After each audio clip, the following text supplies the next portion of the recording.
In 2026, I get asked constantly, how are you finding deals right now? I would say 2 or 3 times a quarter, I have a conversation with someone where they're saying, do you have a secret deal source or some way that you're finding deals?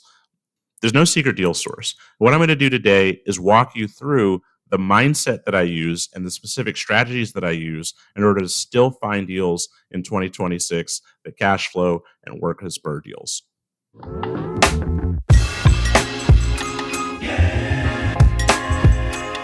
So I'll start with the fact that I have a background in sales. I did software sales for about 7 years before I got into real estate. And so here's my read of the situation.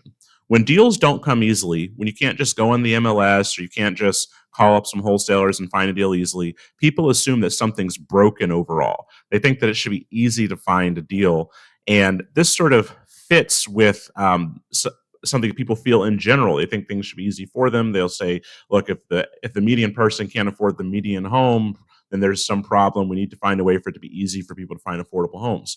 But my mindset's a little bit different about it because my experience in sales was sort of that things were difficult the whole time and you had to push and push and push and improve your system until you sort of broke through and got to the outcome that you wanted. And that outcome was on the other side of a bunch of failure and a bunch of rejection along the way. So I come to it with a different approach. So what I've done in response to the fact that there's fewer deals than maybe were out there in 2010 and 2011 is I've broken down each component of where deals come from and then made a consistent process to make sure I'm going through all of those components on a regular basis in a systematic way. So here's some examples of places where we find deals: the MLS, Craigslist, Facebook groups, Facebook Marketplace, then different sorts of wholesalers, auction websites, ILSs. All of these different types of platforms or people and individuals all these different types of platforms, people, and groups are places where we can find deals. And there's also, you could do direct marketing and that sort of thing. I don't choose to do that, but you could add that in as well. So basically what I've done, gotten on the mailing list of all of the wholesalers that I could, set up email alerts from the MLS and other platforms for when something comes up that I'd be interested in. And all of these different deals come into my email box. And then I use email rules so that they're all captured in one section, which is called a folder called wholesale emails. And what that allows me to do is once a day, or sometimes a couple times a day, I can go through that folder and systematically review all of the deals at one time. If a deal comes in that looks like a hot deal all of a sudden at a random point in the day, don't get me wrong. I'll go through it and try to see if I can make an offer on it. But in general, the problem when you're dealing with deals as they come in randomly throughout the day is you don't know if you've actually looked at all the deals for that day. That's how you end up missing deals and missing opportunities that could be powerful for you. So and then you're also relying on sort of being in the mood to think about looking for deals. Instead, what this does is creates a systematic process so that you know that you're checking every source on a regular interval, and so you know you're not missing any deals. This is the same way I went about prospecting when I was doing software sales. So what I do every day is go through the folder and flag all the properties that I would actually want to own, where they work for my business strategy. And there's a bunch of different criteria that I use. I have 2 specific zip codes, 1 specific property type, certain supporting details. There's a certain size of property that I want. But the point is that it's a dialed in, concentrated view of what properties could work for my business plan. I look at all of those that come in, and if they come in, then I underwrite what price would work for me. And part of my business plan is I'm going to renovate the property. So it's not like I'm going and getting people's retail priced properties off the MLS and offering 30% less or something. I'm looking at properties that fit my BRRRR business plan, and I'm underwriting the price that makes the deal work. Then I follow up on that and follow up until the property actually sells. And what that process does is it creates a pipeline. There are some properties that I've just offered on that maybe they haven't accepted my offer yet. Some properties where we're having a back and forth discussion about the price. Some properties where we're having a back and forth discussion about certain terms. Some properties where they're under contract with someone else, but my offer is the next backup offer. Some properties where they've told me absolutely not, and then they come back in later on and say that they're interested in selling to me.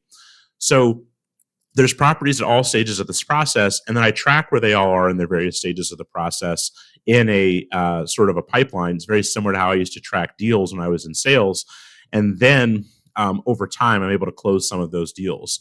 So the key is, instead of saying, "Oh, the price doesn't work," and I don't see deals that work at the right price, I do the work of underwriting the deal and finding the price where it does work, and then I send that off. That's how I'm turning opportunities that are dead opportunities to everyone else into live opportunities that I can potentially close.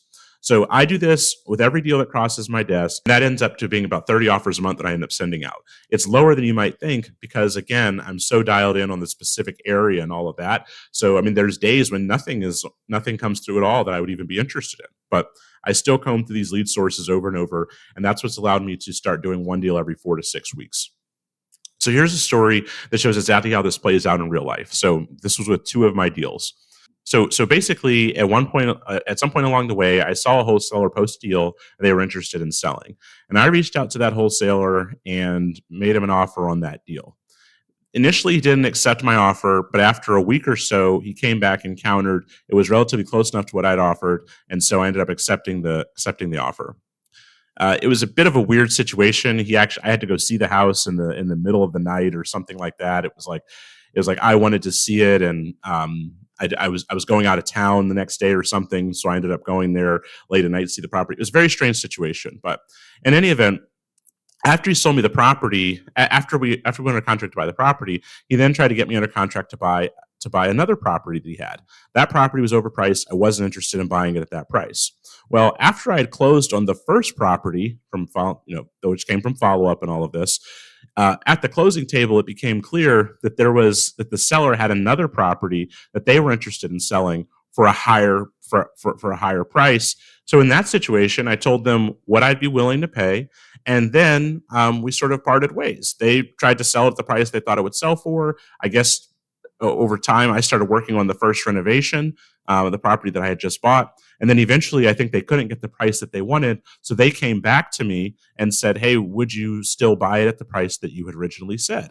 So I was able to end up buying that property as well, even though it started off, I think it was around $20,000 over the price that I would needed to buy it for. So they wanted to sell it for 110. I ended up buying it for 90, or I was offering them 90, and we ended up settling for about 92 and a half.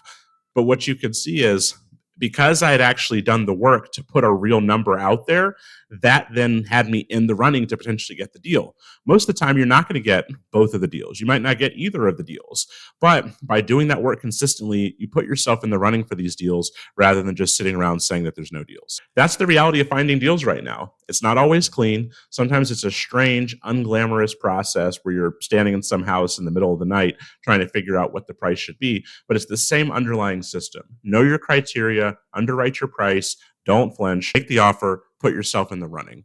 That's I think sort of the controllable. That's the main thing that you can control. But I would also say that I'm investing in a market where there's good rent to price ratios. So that also is part of why I'm able to find deals that cash flow and other people aren't.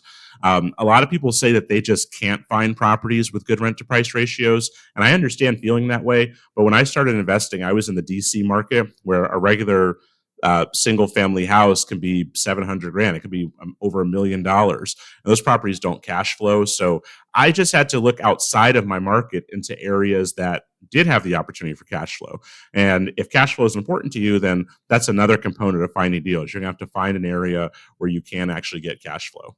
But if your strategy is something else, then find an area where that can work as well. I'm just saying that it is possible to be in a market where a certain strategy isn't going to be readily available. And so in that case, I wouldn't sit around making offers, 500K under asking for 8 years in DC and wondering why you're not getting any deals. So one thing that I would recommend, as far as just knowing if you're just making offers that are just frivolous, is or whether you're actually doing the right work, which is making offers that could be real deals, is look at the types of properties that you're interested in over the past year and see if any property has sold that you would have bought at the price that it sold for.